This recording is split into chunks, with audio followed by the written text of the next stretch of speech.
They sold my car. Family is first. Be thankful we let you stay here, he said. Then he added, oh, and your brother's starting college. You'll pay his first semester, $5,800, due this week. I said, not happening. He snapped, then pack your stuff, you're dead to me. So I left.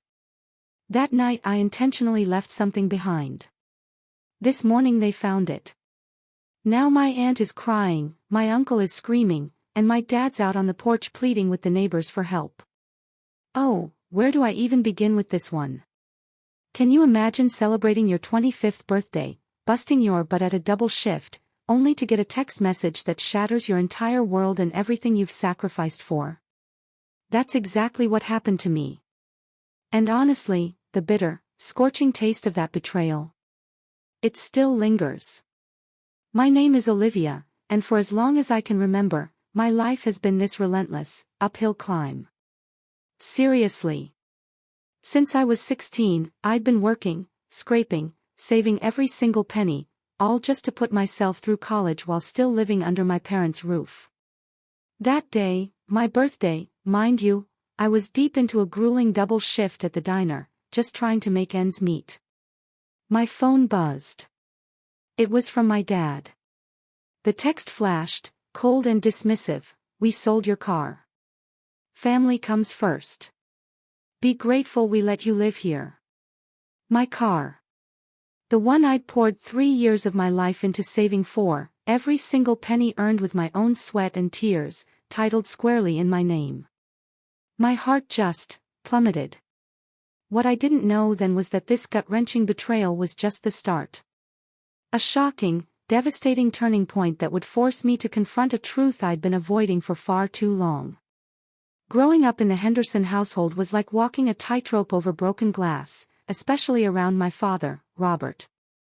He was a sales manager at a local furniture store, and that title seemed to fuel an iron-fisted need for control over everything at home, our finances, our schedules, even our most personal possessions. My mother, Diana, a part-time receptionist, enabled him with her quiet compliance. She always had some variation of, "That's just how your father shows love," ready to smooth things over.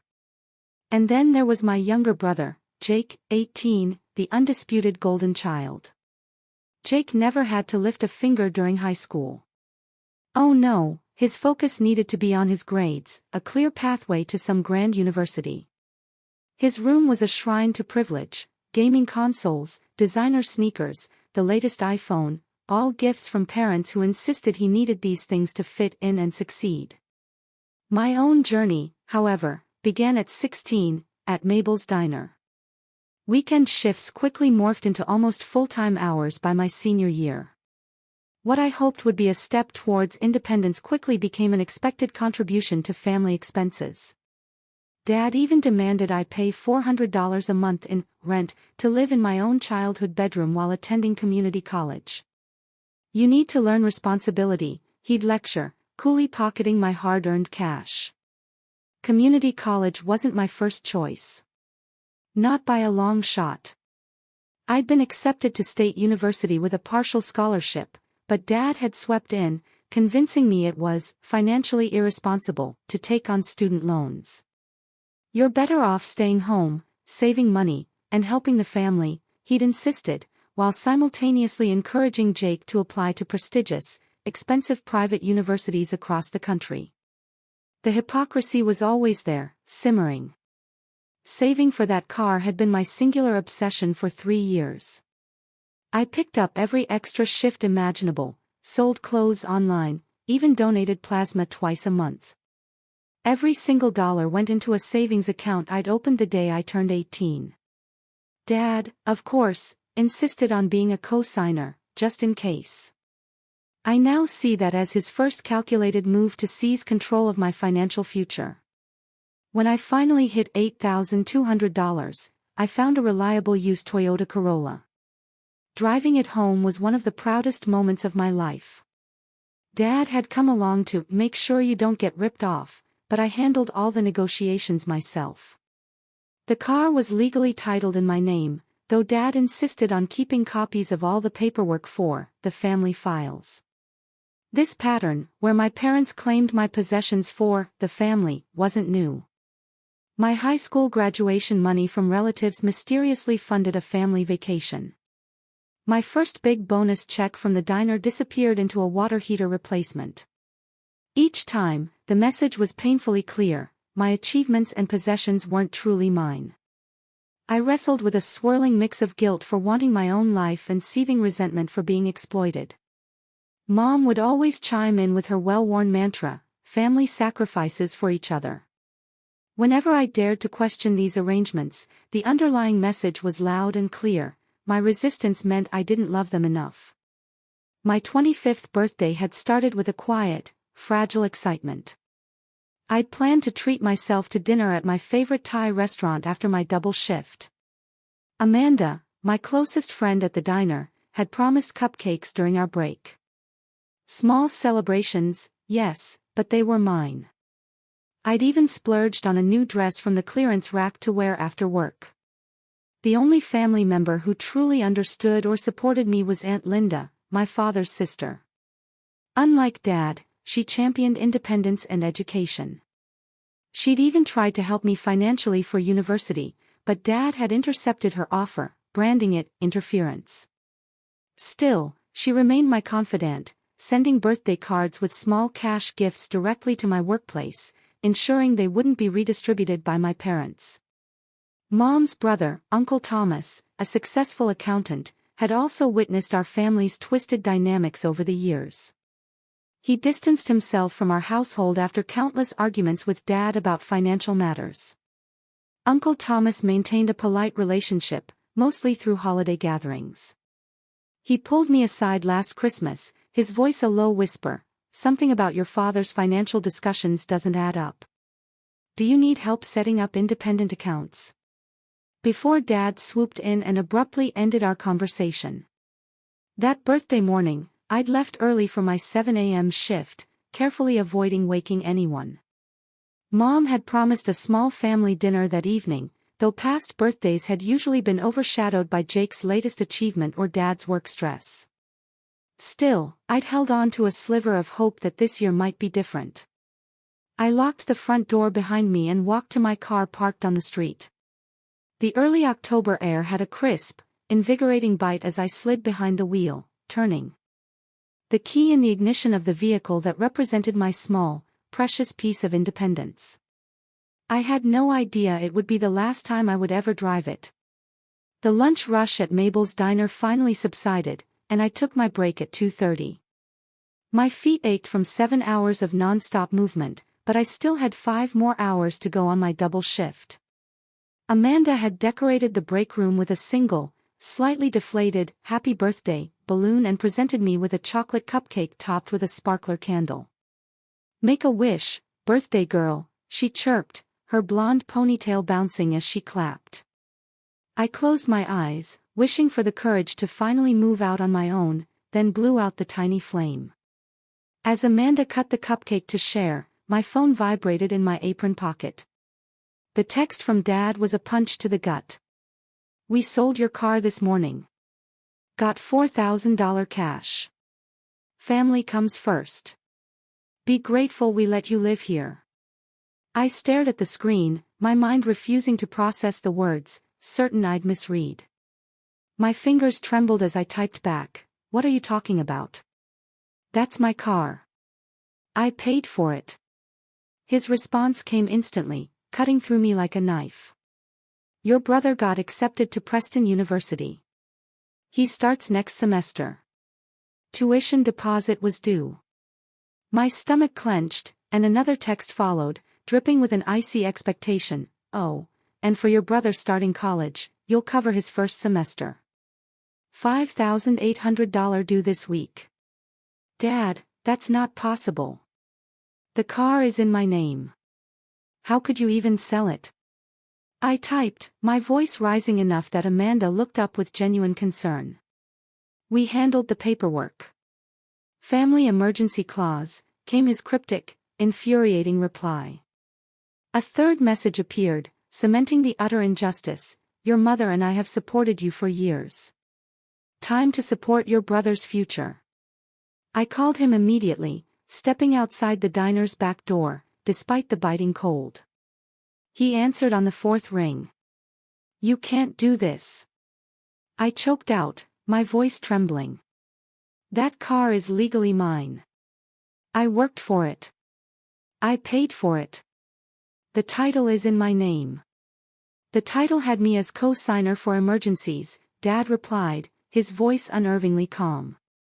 And this is an emergency. Jake needs this money for his education. Your car was just sitting there depreciating. It made financial sense. You sold my car for $4,000. It's worth at least $7,000.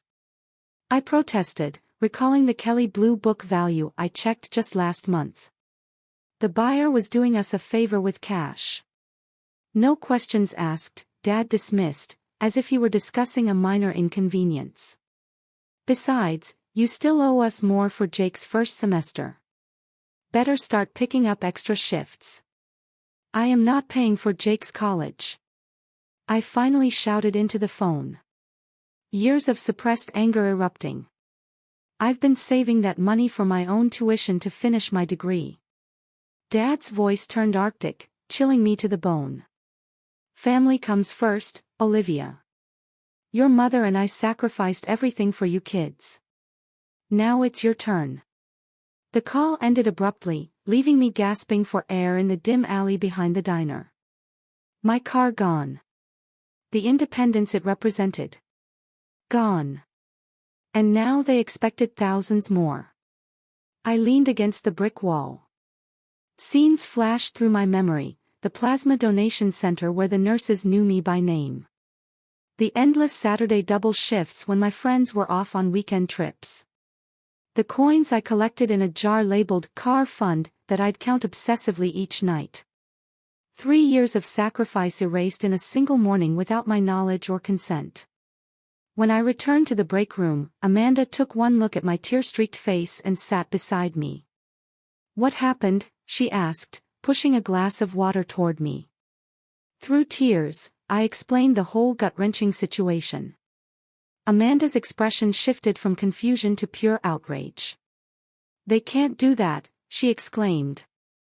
That's theft. Did you call the police? The thought hadn't even occurred to me. Could I report my own parents? Should I? Would the police even take it seriously, or would they just dismiss it as a family matter?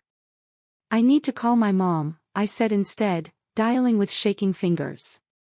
Mom answered with her typical distracted tone. Olivia, I'm busy preparing for tonight. Jake's friends are coming over to celebrate his acceptance. Mom, did you know Dad sold my car? I asked directly, cutting through her cheerful facade. A pause. Then, it was necessary, honey. Jake's future depends on this. You know how prestigious Preston is. They only accepted 90 students from our state. But it was my car. I repeated, a desperate plea, wondering why this simple fact seemed impossible for them to acknowledge. Your father handled the paperwork, she said vaguely. He said it was all legal. How? The title was in my name. Another pause. Then the words that hit me like a physical blow. He had a copy of your signature for emergencies. The implications slammed into me. My father hadn't just sold my car. He had forged my signature to transfer ownership.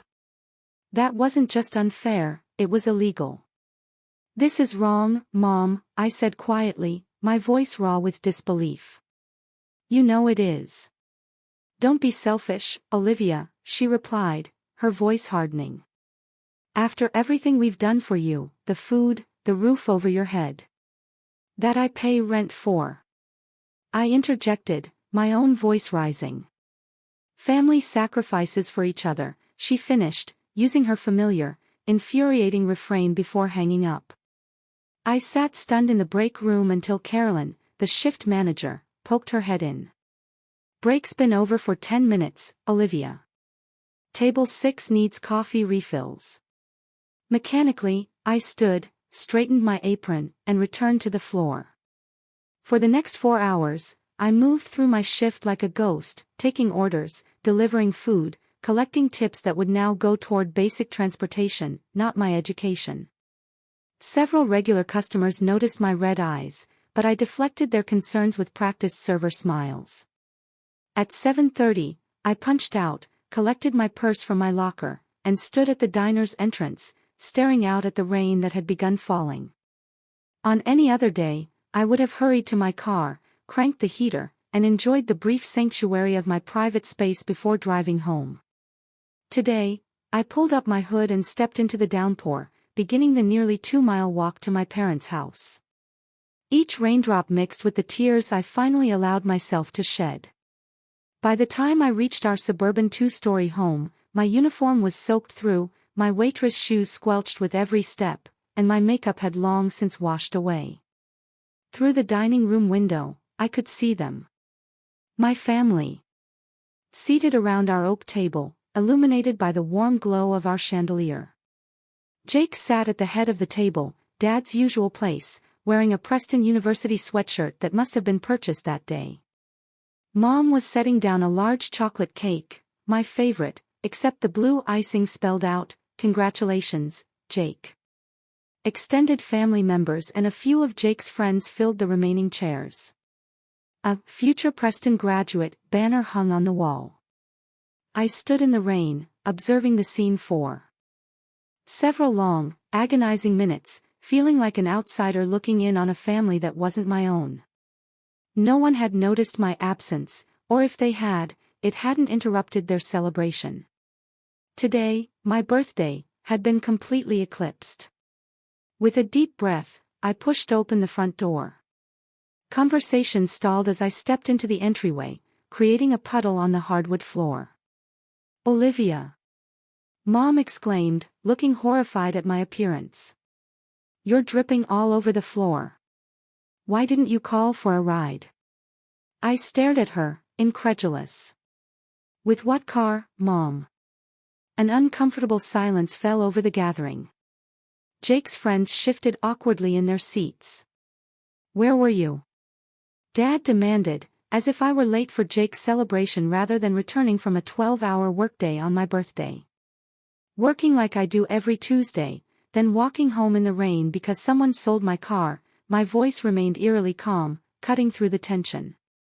Aunt Linda, seated near the kitchen doorway, looked between me and my father with confusion. "Robert, what is she talking about?" Dad cleared his throat, standing to take control of the situation. "This is hardly the time or place, Olivia. We have guests. Go change and join the celebration. Jake has exciting news." "I know the news," I replied, not moving from my spot. "Preston University. First semester's tuition is $5,800. Due this week. From me." Jake finally looked up from his phone, his expression showing the first hint of confusion. "Wait, what? I thought you said the college fund was covering it, Dad." "It is," Dad replied quickly, forcing a smile. "Your sister is just being dramatic. She's upset because we had to liquidate some assets." "You mean my car?" I challenged. "The car I bought with my own money. That asset." Uncle Thomas set down his fork. "Robert, did you sell Olivia's car without her permission?" "It was a family decision," Dad stated firmly. "No," I countered, stepping further into the dining room, water dripping from my clothes onto the beige carpet Mom was so proud of. "It wasn't. You didn't ask me. You didn't even tell me until after it was done." "I don't see what the big deal is," Jake interjected with a shrug. "You can just buy another one. You're always working anyway." That casual dismissal of 3 years of relentless sacrifice ignited something fierce inside me. "The big deal," I announced, my voice rising with each statement, "is that it was mine. Legally mine, paid for with my money. Money I earned working 30-hour weeks while going to school full-time. And Dad forged my signature to sell it. Gasps erupted from several family members. Dad's face blanched. That's a serious allegation, Uncle Thomas said quietly, his gaze fixed on my father. It's the truth, I replied, looking directly at my father. Mom already confirmed it. All eyes turned to my mother, who suddenly became intensely interested in rearranging the cake plates. It was an emergency situation, Dad insisted, trying to regain control. As Olivia's parents, we have certain rights. Not to my property, I interrupted. I'm 25 years old, living under our roof, Dad countered, his voice sharp. Eating our food. I pay rent. I shouted back. $400 a month to live in my childhood bedroom, plus groceries, plus utilities. Jake looked genuinely surprised by this information. Perhaps he had never questioned where the family money came from or went.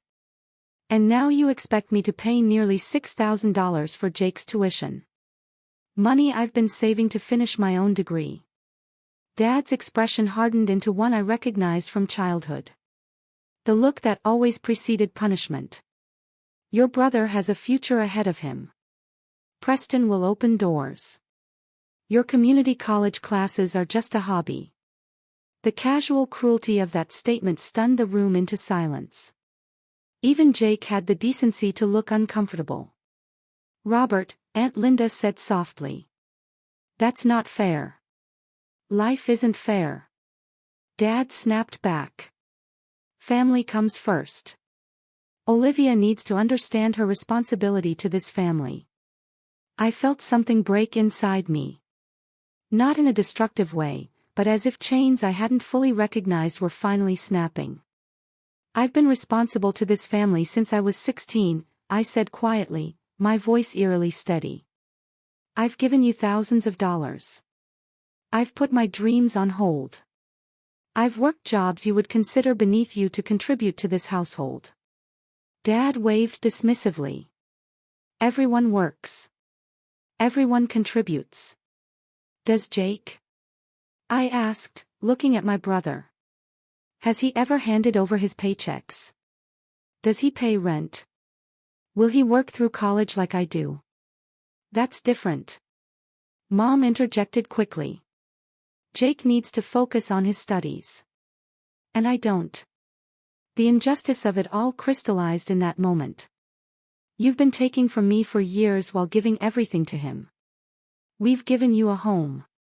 Dad shouted, his patience finally snapping. Ungrateful, after everything we've done. I'm not giving you the money, I stated firmly. Surprising even myself with my resolve. Not happening. The dining room went completely silent. Jake's friends stared at their plates. Relatives exchanged uncomfortable glances. Dad rose slowly from his chair, his voice dropping to a dangerous whisper. Then pack your stuff. You're dead to me. Mom gasped. Robert.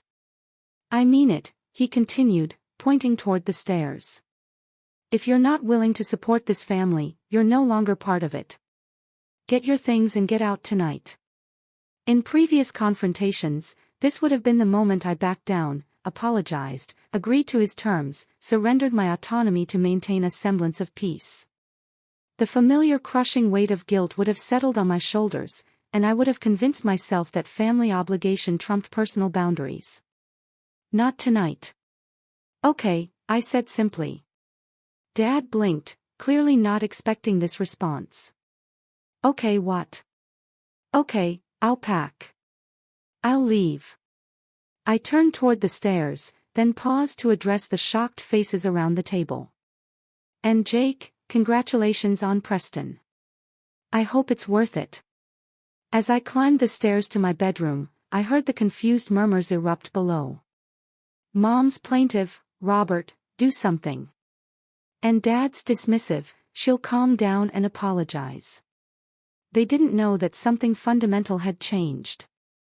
The daughter who always gave in, who always sacrificed, who always prioritized family harmony over personal dignity, that person had finally reached her absolute breaking point. In my bedroom, I pulled my largest suitcase from under the bed and began methodically emptying my dresser drawers. The shock of my decision hadn't fully registered yet. Instead, I operated with a strange, calm clarity. The sound of the ongoing celebration drifted upstairs, awkward at first, then resuming as if my departure were merely a momentary disruption rather than a family event. I heard Jake's laugh, followed by Dad's booming voice recounting some Preston University trivia he'd undoubtedly memorized. That day, I packed efficiently, selecting clothes appropriate for job interviews and work, leaving behind high school memorabilia and items too bulky to transport. When the first suitcase filled, I retrieved a duffel bag from my closet and continued. My essential documents would be crucial for establishing independence. I opened my desk drawer where I kept my social security card, passport, and birth certificate, only to find it conspicuously empty. A cold, dreadful realization washed over me. Dad had taken my documents, likely after selling my car, anticipating potential resistance. Without these papers, finding new housing or employment would be significantly more difficult. I took out my phone and texted Aunt Linda, "Can you come upstairs? Need to talk privately." While waiting, I continued packing toiletries and electronics. My laptop, thankfully, had always stayed with me at work or school, safe from family redistribution. A soft knock at the door preceded Aunt Linda's concerned face. She slipped inside, closing the door behind her. "Olivia, what's happening?" she asked, eyeing my half-packed suitcases. "Dad sold my car without permission, forged my signature, and now wants me to pay for Jake's tuition with my savings," I summarized. "When I refused, he told me to leave, so I'm leaving." Aunt Linda sat heavily on my bed. "This isn't right," she murmured. "Where will you go?" "I can stay with my friend Amanda temporarily," I replied, continuing to pack. "But I need your help. Dad's taken my important documents, birth certificate, social security card, and I'm worried about what else he might have done." Her expression darkened. "What do you mean?" "Uncle Thomas mentioned something at Christmas about Dad's finances not adding up, and Dad's always insisted on helping with my paperwork, taxes, even my student loan applications." Aunt Linda hesitated, then spoke quietly. "I've had concerns for years. Your father has always been controlling with money, even as a child. But recently, he's borrowed money from me 3 times, substantial amounts, with vague explanations about temporary shortfalls. This new information confirmed my growing suspicions." "I need to check something," I said, moving toward the door. "Can you keep packing for me? I'll be right back." Downstairs, the party continued, oblivious. In the dining room, I slipped quietly into Dad's home office, a room we were generally forbidden to enter without permission. The desk drawer where he kept financial documents was locked, but I knew from childhood snooping that he kept the key taped under the desk blotter. The key was exactly where I remembered. I opened the drawer and began quickly photographing documents with my phone, bank statements, credit card bills, loan applications. What I found confirmed my worst fears. My name appeared on credit card statements for accounts I'd never opened. Loan documents bore my signature, or rather, a disturbingly good facsimile, on dates when I had been working verifiable shifts at the diner. My social security number appeared on financial records for transactions I'd never authorized. Identity theft. By my own father. He was using my good credit to finance what appeared to be mounting gambling debts, according to bank withdrawals at ATMs located in or near casinos. I also found statements for Jake's college fund, an account that had been nearly depleted long before his acceptance to Preston. The truth was becoming horrifyingly clear. There was no money for Jake's tuition because Dad had spent it, and now he expected me to fill the gaping hole. I quickly created digital copies of everything, emailing them to myself and to Aunt Linda for safekeeping. Then, making a crucial decision, I wrote a detailed letter explaining what I'd discovered, including photographs of the forged documents and unauthorized accounts. I made 3 copies, one to leave behind, one for Aunt Linda, and one for Uncle Thomas, whose accounting background would be invaluable in navigating the financial fraud aspects. When I returned to my room, Aunt Linda had nearly finished packing my remaining clothes. "I found something," I said, showing her the evidence on my phone. "Dad's been using my identity to open credit accounts. There are loans in my name I never took out." Aunt Linda's hand flew to her mouth. "Oh my God. I'm leaving copies of everything I found," I explained, handing her one of the packets. "This explains why he was so desperate for me to pay Jake's tuition. There is no college fund. There probably hasn't been for years. You need to report this," Aunt Linda said firmly. "This is criminal fraud, Olivia, even if he is your father." I nodded, the weight of this step not lost on me. "I know, but first I need to get out of here safely. Can you give this to Uncle Thomas?" I handed her the 3rd packet. "And can you call me an Uber? I don't have access to my car anymore." While Aunt Linda ordered the ride, I texted Amanda, "Emergency. Need place to stay tonight. Will explain everything." Her response was immediate, "Doors open. Wine's ready." I did a final sweep of my room, ensuring I had everything essential. My gaze lingered on the birthday cards on my dresser. None from my immediate family, all from coworkers and friends. I tucked them into my bag as reminders that some people in my life valued me properly. The Uber app showed my ride was 5 minutes away. It was time to face my parents one last time. Downstairs, the party had moved to the living room. Jake was laughing, opening congratulatory cards, exclaiming over the checks inside each one. The bitter irony wasn't lost on me. Money freely given to Jake while mine was taken without consent. "I'm leaving now," I announced from the entryway, suitcases beside me. Mom looked up, genuine shock on her face, as if she hadn't truly believed I would follow through. "Olivia, don't be ridiculous. Where would you even go?" "That's not your concern anymore," I replied calmly. "But before I go, you should know I've discovered what Dad's been doing with my identity and credit." Dad's face blanched visibly. Jake stopped opening cards. "I don't know what you're talking about," Dad bluffed, but his expression betrayed him. "The credit cards, the loans, all in my name, all without my knowledge," I continued. "I've documented everything, including the forged signatures." Dad stood abruptly. "Now listen here." "No, you listen," I interrupted. "I've made copies of everything. I'm leaving one here." I placed the envelope on the entryway table. "What happens next depends on how you handle this situation. Are you threatening me?" Dad's voice rose dangerously. "I'm giving you an opportunity to make things right," I corrected, starting with my car and my documents. Mom approached cautiously. "Honey, let's talk about this rationally. Family problems should stay within the family." "This stopped being a family problem when Dad committed identity theft," I replied. My voice steady despite the tremor inside.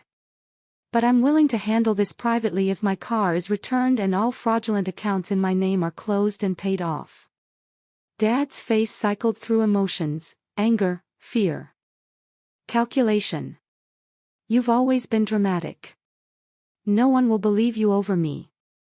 "The documentation speaks for itself," I replied as my phone buzzed with the Uber's arrival notification. "You have until tomorrow to decide how you want to proceed." Mom grabbed my arm. "Please don't do this. Not on Jake's special day." The mention of Jake's celebration on my forgotten birthday was the final stinging straw. I gently removed her hand. "It's my special day, too, Mom.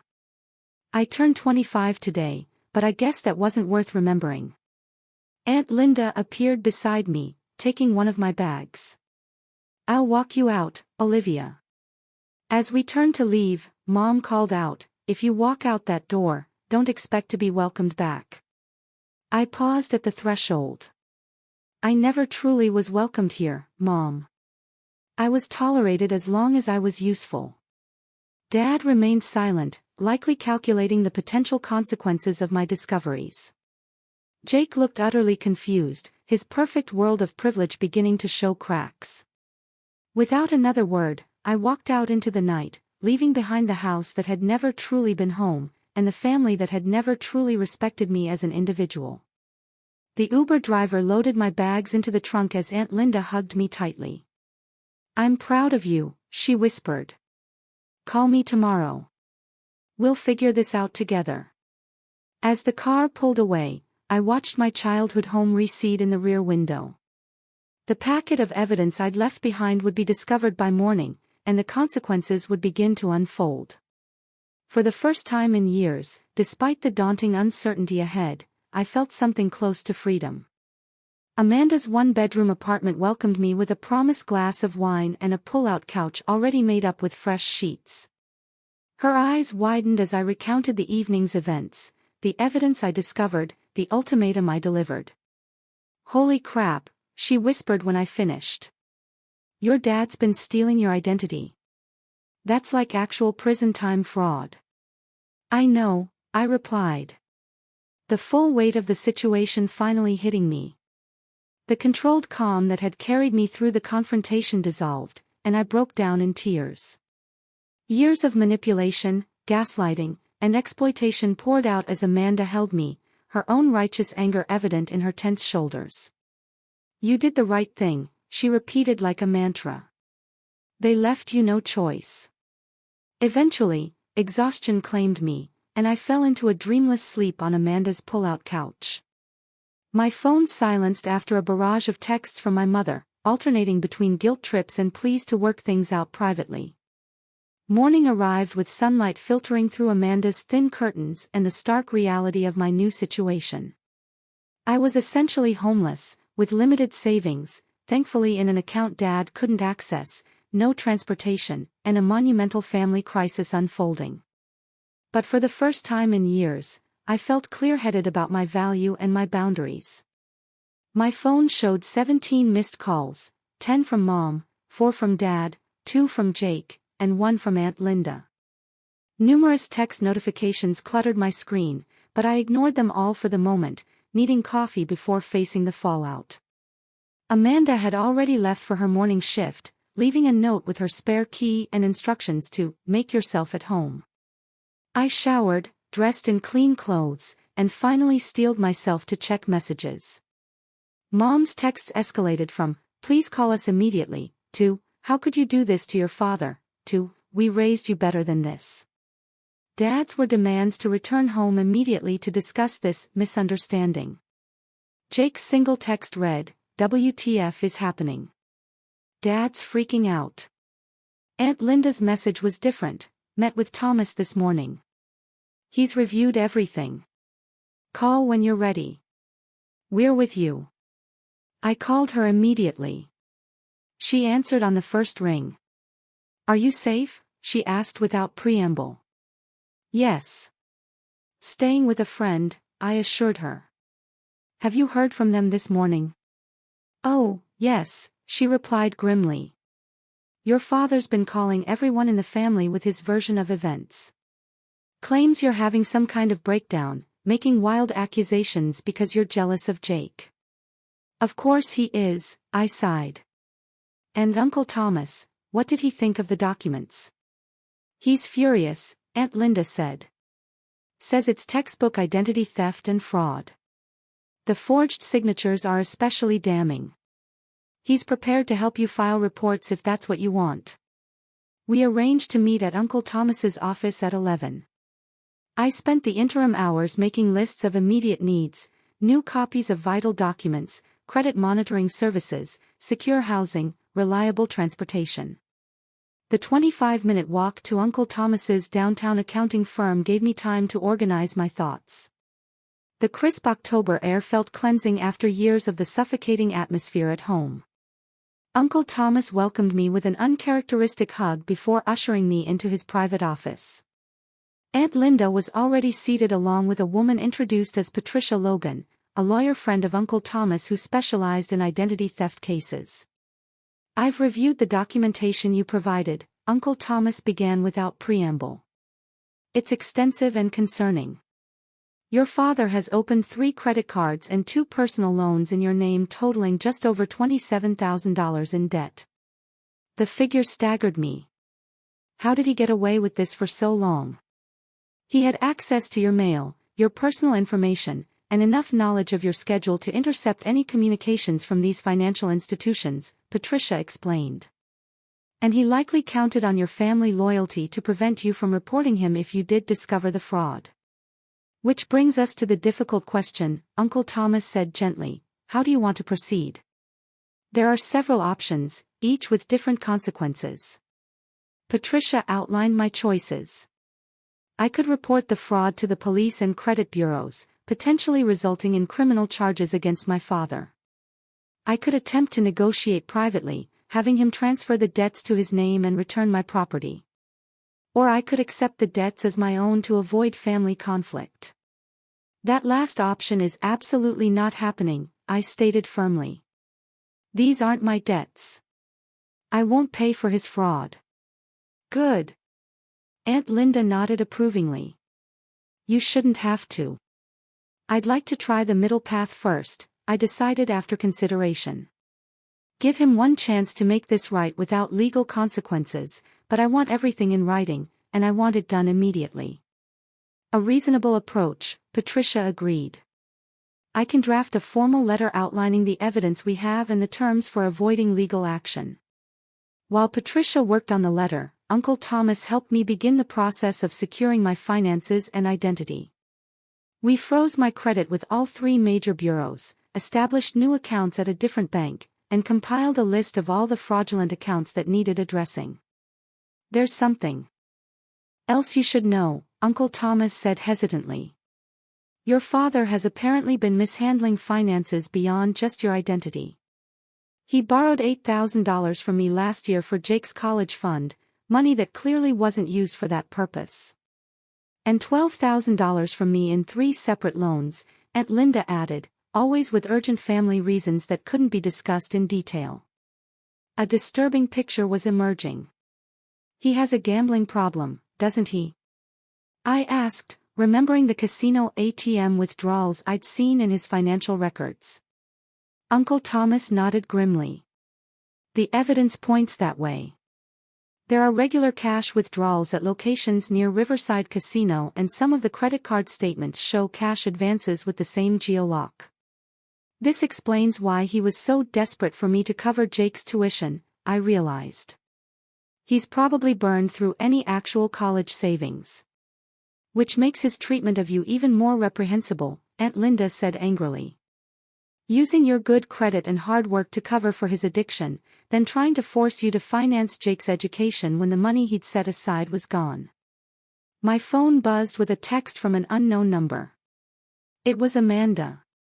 "Your brother just showed up at the diner asking for you. He looks freaked out. What should I tell him?"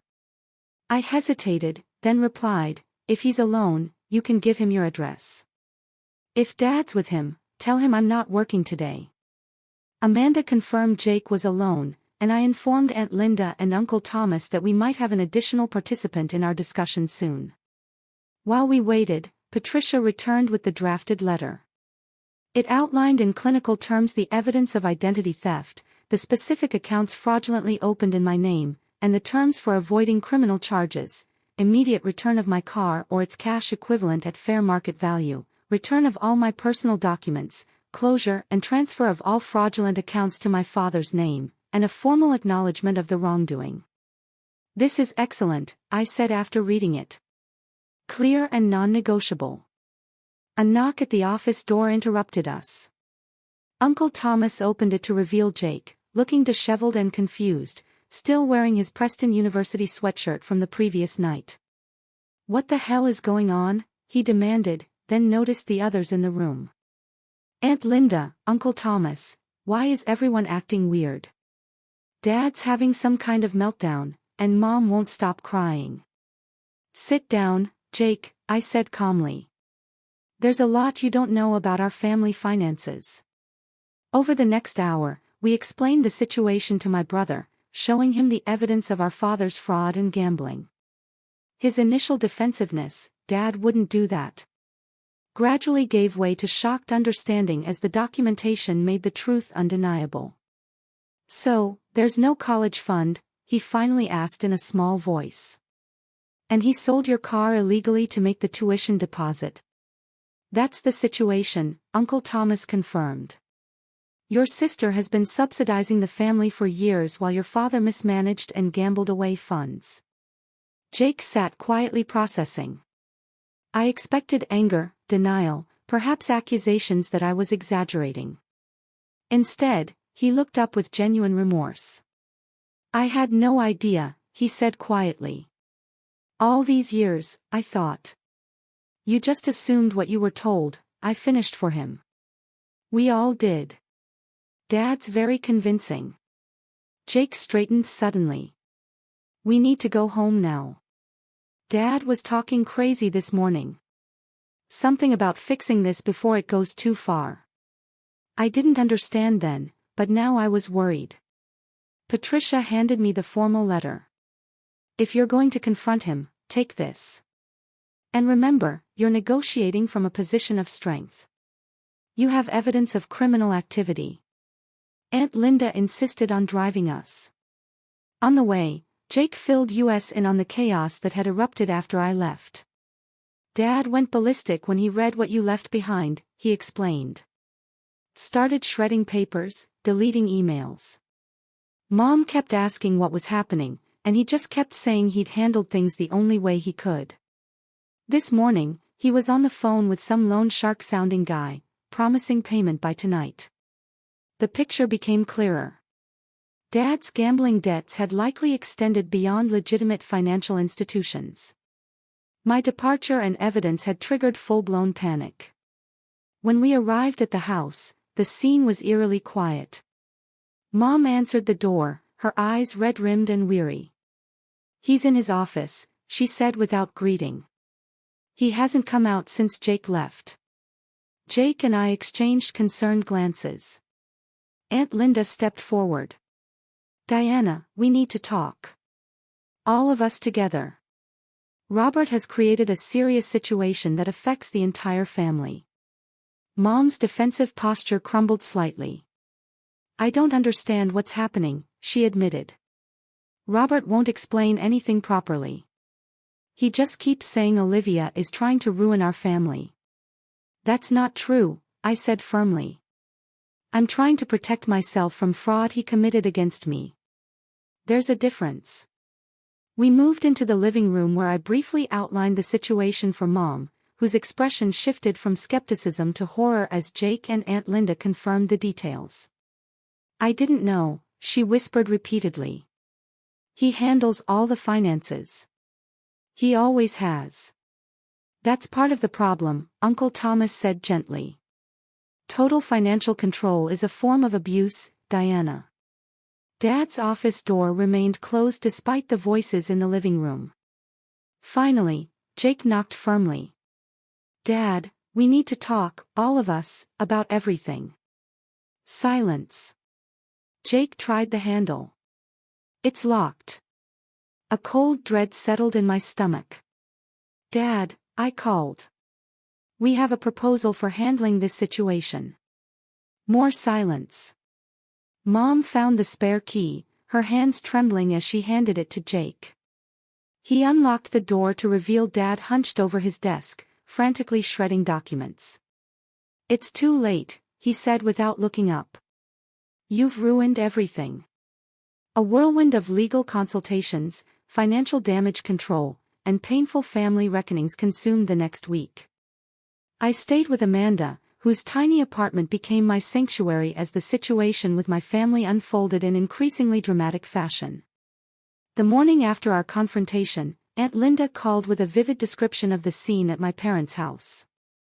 According to her account, the evidence I'd left behind had triggered a complete meltdown. Your mom was crying in the kitchen when I arrived, she reported. Your uncle was in the driveway screaming into his phone about fiscal responsibility and family betrayal. And your father, this is the part you won't believe, your father was literally on the front porch begging the neighbors for a loan to cover some urgent debt. The family's financial house of cards had collapsed spectacularly. With my departure and the exposed fraud, Dad could no longer maintain the precarious juggling act of debts, lies, and manipulations. His desperation had reached such a point that he'd abandoned all dignity, approaching neighbors with increasingly implausible stories about temporary financial emergencies. What about Mom? I asked in shock. I think, Aunt. Linda replied, she kept saying she had no idea how bad things were. I believe her actually. Your father kept her as financially ignorant as he could. The full extent of Dad's financial mismanagement became clearer as Uncle Thomas delved deeper into the records I'd photographed. Beyond the identity theft involving my name, Dad had accumulated gambling debts to less than reputable lenders, taken cash advances on maxed-out credit cards to pay other credit cards, and systematically drained not only Jake's college fund, but also his and Mom's retirement accounts.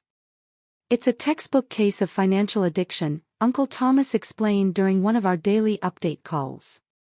He created an unsustainable cycle that required increasingly desperate measures to maintain.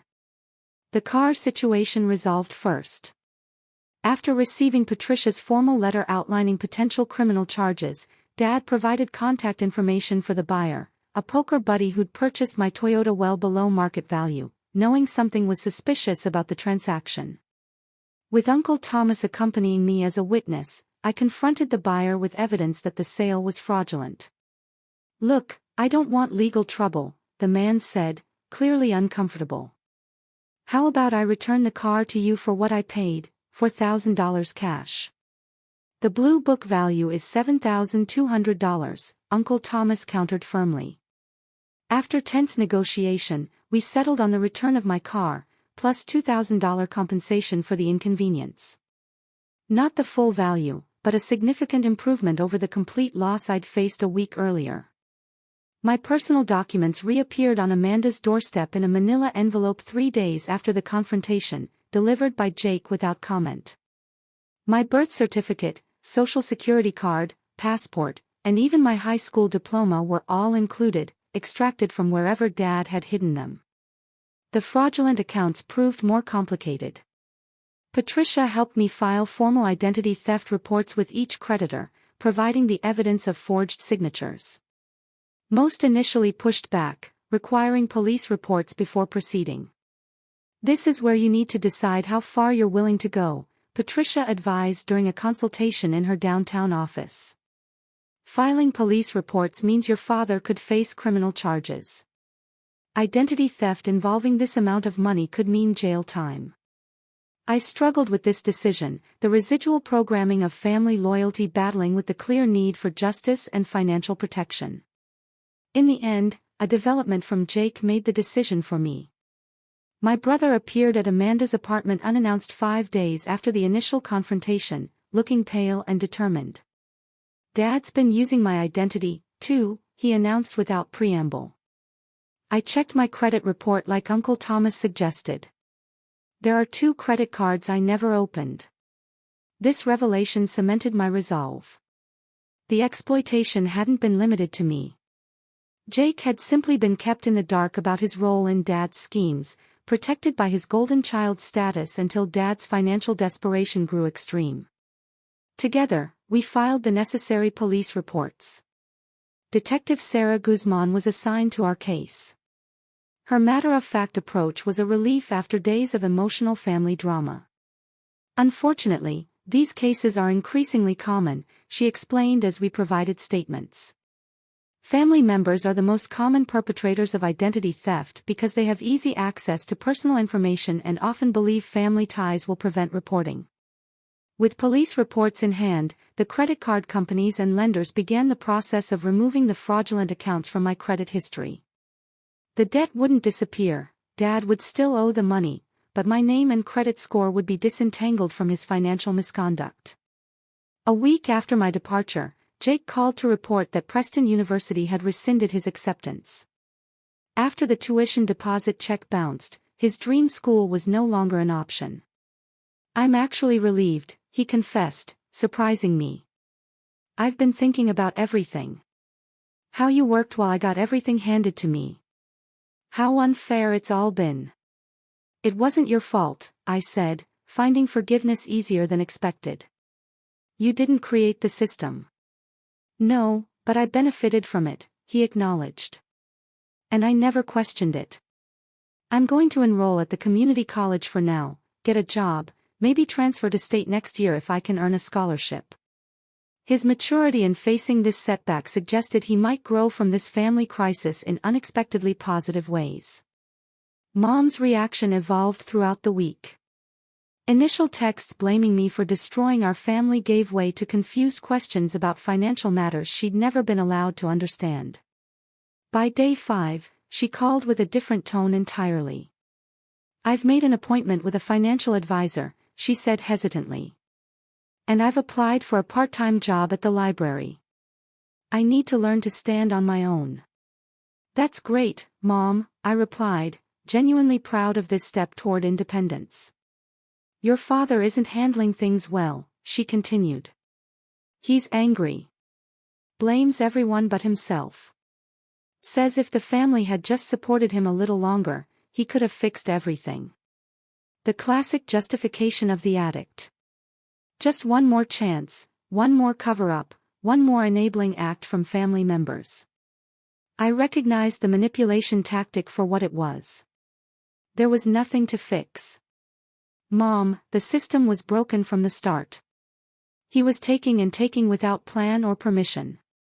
"I see that," she admitted quietly. "I should have questioned things sooner." Dad's response to the unfolding consequences came 7 days after my departure.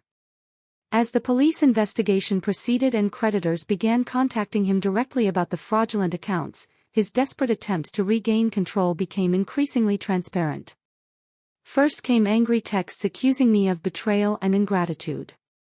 When these received no response, he shifted to appeals for family unity and vague promises to make everything right if I just called off the investigation. When these two were ignored, he appeared at Amanda's apartment building demanding to speak with me. Amanda refused him entry, and he eventually left after threatening to tell everyone what you've done. The ultimate attempt at reconciliation came in the form of a rambling email sent to me, Jake, Mom, Aunt Linda, and Uncle Thomas simultaneously. "I've only ever tried to provide for this family. Everything I did was for all of you. The gambling was just to try to solve temporary cash flow problems. If everyone had just trusted me a little longer, I could have fixed everything. Now you've destroyed our family over money. Is that really worth it? Olivia, I'm your father. I gave you life. I put a roof over your head, and this is how you repay me. By turning your brother against me. By embarrassing me in front of the neighbors. By involving the police in private family matters. I'm begging you to reconsider this path. We can work this out privately. Family should come first." The manipulation was so transparent now that I could only feel sad at how predictable it was. The man who had controlled our family through financial abuse and emotional manipulation for decades couldn't understand why his tactics were no longer working.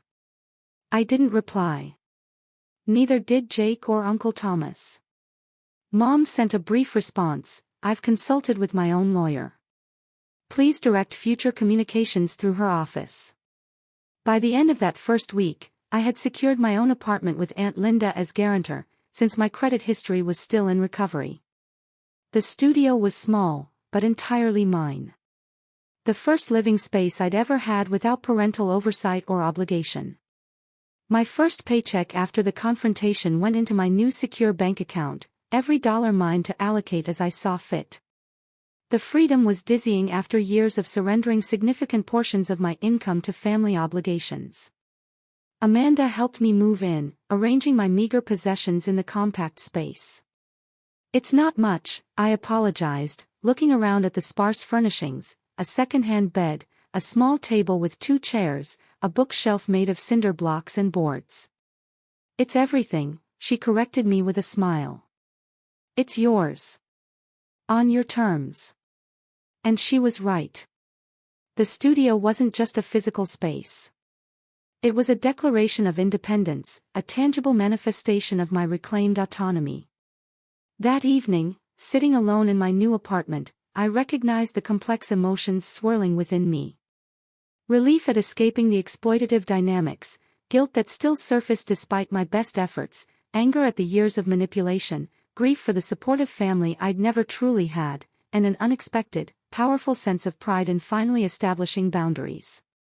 The path forward wasn't entirely clear, but for the first time in my adult life, I was the one determining the direction. 6 months after walking away from my parents' house in the rain, my life had transformed in ways both practical and profound. The studio apartment I'd initially rented had become a true home, small, but arranged exactly as I wanted, decorated with second-hand treasures that reflected my actual tastes rather than family expectations. My career trajectory had shifted significantly after Aunt Linda recommended me for an administrative position at her friend's legal office. The steady hours and professional environment were a welcome change from the physically demanding diner work, though I still picked up occasional weekend shifts at Mabel's to accelerate my savings. The law firm's educational assistance program even offered partial tuition reimbursement, allowing me to resume my business classes with less financial strain. "You're a natural at client relations," my supervisor commented during my 3-month review.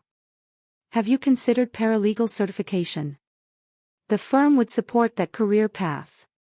For the first time, I could envision a professional future based on my skills and interests rather than immediate financial survival. The breathing room created by fair compensation and reasonable working conditions allowed me to think beyond the next rent payment or car repair. That car, my reclaimed Toyota, had been replaced with a slightly newer Honda, purchased entirely in my name with a legitimate auto loan that was building my restored credit. The transaction had been straightforward and transparent, a refreshing contrast to the tangled financial manipulations of my family. My relationship with my immediate family had evolved into carefully structured interactions. Dad faced legal consequences for the identity theft, ultimately accepting a plea deal that included probation, mandatory financial counseling, and restitution payments. The criminal record had cost him his sales management position, a consequence he still blamed me for rather than his own actions. I maintained no direct contact with him, a boundary that occasionally triggered guilt, but increasingly felt like necessary protection. Mom had reached out repeatedly. Her messages evolving from guilt-inducing pleas to more respectful communication as she established her own independence. Our first in-person meeting after the confrontation occurred 3 months later at a neutral coffee shop. She arrived looking both older and somehow more present. The passive enabler role visibly falling away as she navigated life with agency. "I filed for legal separation," she announced without preamble. "The financial counselor helped me see how unhealthy our relationship has been." "That's a big step," I acknowledged, surprised, but supportive. "How are you managing practically?" "I'm working 30 hours a week at the library now," she said with a hint of pride. "And I've moved into a small apartment near work. Your father is still in the house trying to sell it to pay debts." We established a tentative new relationship, not the automatic closeness assumed by family ties, but a growing mutual respect between adults who shared history, but now chose their level of involvement. Our weekly phone calls were brief, but increasingly genuine, no longer shadowed by unspoken expectations of sacrifice or obligation. Jake's transformation had been perhaps the most surprising development. The entitled teenager had been replaced by a surprisingly grounded young adult, navigating significant disappointment with unexpected resilience. "Community college isn't what I expected," he admitted during one of our monthly lunch meetings, "but Professor Wilson's business ethics class is actually incredible. I'm thinking about majoring in accounting now, maybe with a focus on fraud prevention." The irony wasn't lost on either of us. His first-hand experience with our father's financial misconduct had sparked an interest in preventing similar situations for others. Jake had secured a part-time job at a local bookstore, paying his own expenses for the first time and learning financial management from Uncle Thomas. Our sibling relationship, previously defined by the unequal family system that privileged him, evolved into something more balanced and genuine. "I still can't believe how blind I was," he said during a rare, vulnerable moment. "All those years you were working while I just took and took." "You were a kid following the family script," I reminded him. "We all were." Therapy had become an essential part of my healing journey, helping me recognize and challenge the deeply ingrained patterns of guilt, obligation, and self-sacrifice that had allowed the exploitation to continue for so long.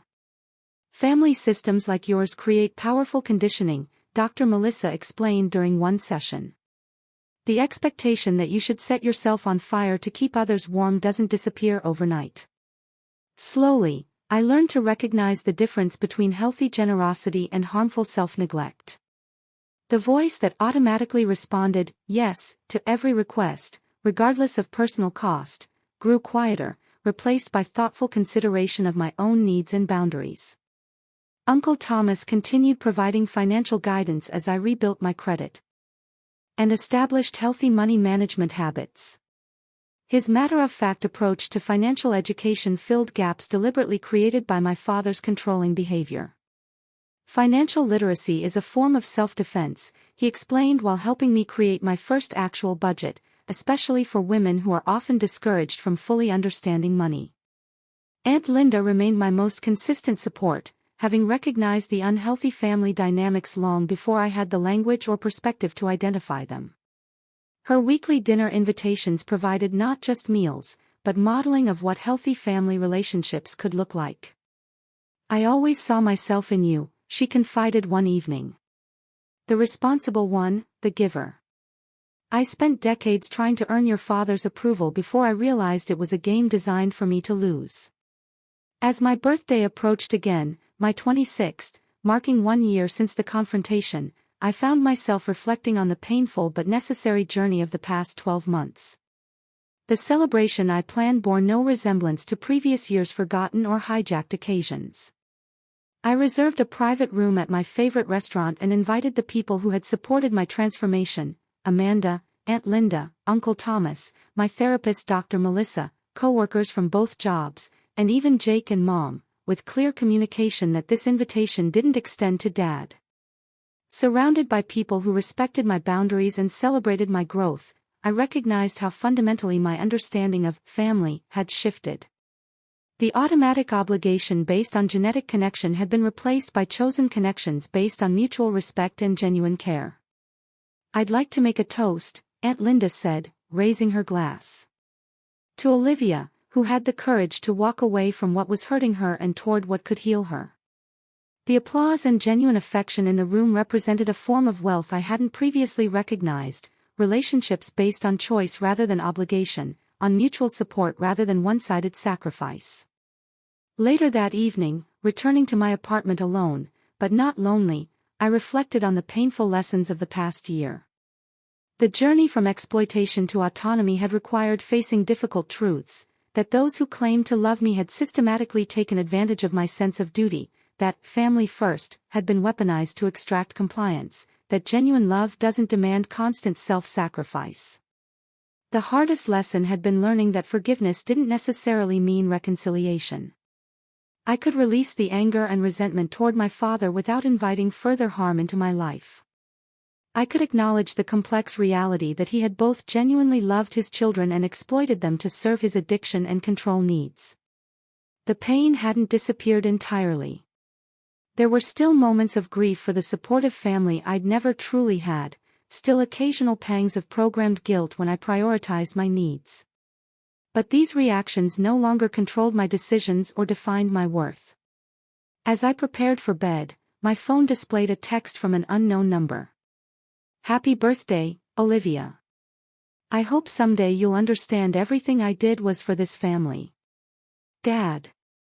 6 months earlier, this message would have triggered hours of agonizing defensiveness, or attempts to explain my perspective.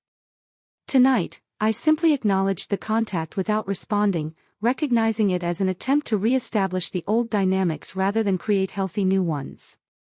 True healing wasn't about convincing those who had hurt me to recognize their actions.